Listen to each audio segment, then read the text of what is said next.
everybody, and welcome to What's New in Tennis. It's Tuesday the 8th of August 2017 and we're here at the Tennis Gallery in Wimbledon, and today we're going to talk about the Davis Cup. Last week the ITF's annual general meeting was voting on reforms to the Davis Cup, and there have been some very interesting decisions made. The proposals put forward had been originally very wide-ranging. Before the AGM, the ITF dropped the idea of playing ties over 2 days, and they also postponed a decision over neutral finals. But what was left for the AGM to decide upon was some minor changes, plus the very important change of reducing Davis Cup matches, called rubbers, from the best of 5 sets to the best of 3. Now, that latter proposal did not succeed. It didn't achieve the required 2/3 majority. Some smaller changes did go through last week. They include the fact that the 2 finalists in the Davis Cup each year will automatically be given home ties in the first round the following year.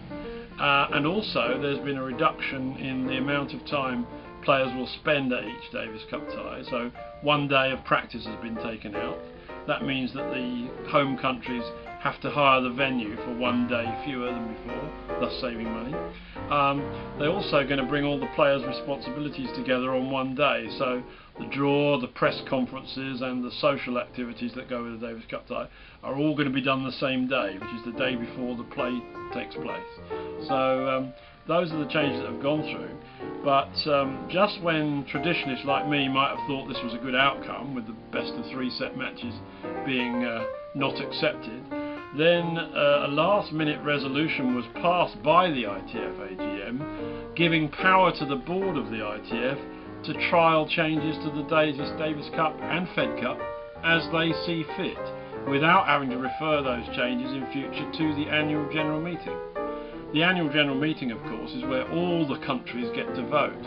Now it's only going to require a vote of a small number of people who are on the board of the ITF.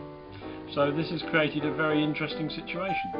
I'd like to talk a little bit about the origins of all this, and the book that I'm holding, which is the Davis Cup Annual for 2005.